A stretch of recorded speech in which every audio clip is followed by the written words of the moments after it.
और आज हम बात करेंगे फाइनेंस बिल 2026 की जो लोकसभा में पास हो गया। इसका मतलब क्या है ये आपको समझाते हैं। आपके पॉकेट पर इसका क्या असर पड़ेगा ये आपके लिए जानना जरूरी।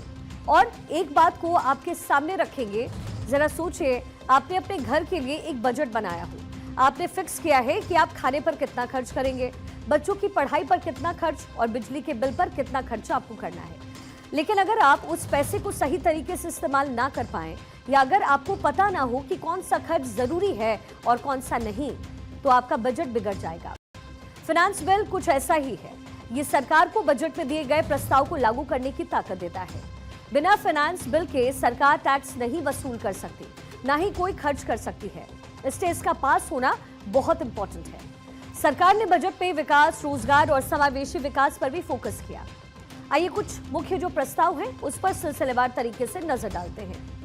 सबसे पहला इंफ्रास्ट्रक्चर, बुनियादी ढांचे में निवेश बढ़ा करके निजी निवेश को बढ़ावा देना, रोजगार के जरिए युवाओं के लिए कौशल विकास योजनाएं शुरू करना ताकि उन्हें नौकरी मिल पाए। एमएसएमई के सेक्टर में छोटे उद्योग को ऋण और प्रोत्साहन देना, कृषि के क्षेत्र में सिंचाई और ग्रामीण बुनियादी ढांचे को बेहतर बनाना, ग्रीन एनर्जी के फील्ड में नवीनीकरण ऊर्जा के स्रोतों को बढ़ावा देना, डिजिटल गवर्नेंस में सरकारी सेवाओं को ऑनलाइन उपलब्ध करवाया। जब सदन में विपक्ष ने सरकार की नीतियों पर सवाल उठाए तो वित्त मंत्री ने उनका जवाब भी पूरी मजबूती से दिया। उन्होंने कहा कि जो लोग ईज ऑफ लिविंग और ईज ऑफ बिजनेस जैसी कोशिशों का मजाक उड़ाते हैं, उन्हें समझना होगा कि ये लंबे समय के लिए विकास और बेहतर शासन के लिए बहुत जरूरी है। उन्होंने ये भी स्पष्ट किया कि सरकार इन सुधारों को रुकने नहीं देगी, क्योंकि यही देश के भविष्य की बुनियाद है।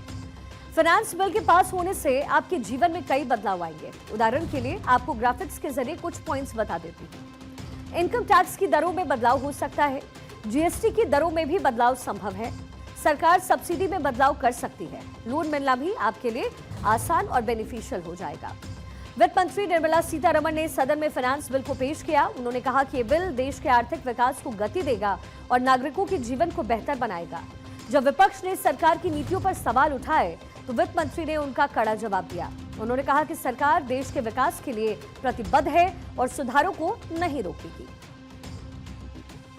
So nation building is a continuous process and it doesn't happen overnight.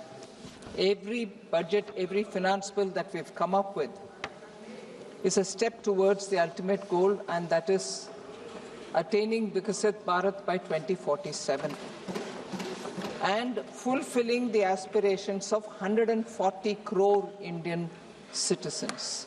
So, in this quarter of the 21st century, sir, India is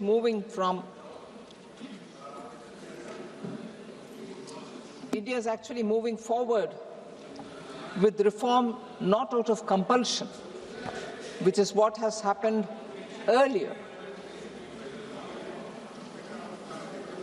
Reform is not happening out of compulsion, but out of conviction, with clarity, confidence and commitment. India is riding on the Reform Express under the leadership of Honorable Prime Minister Shri Narendra Modi.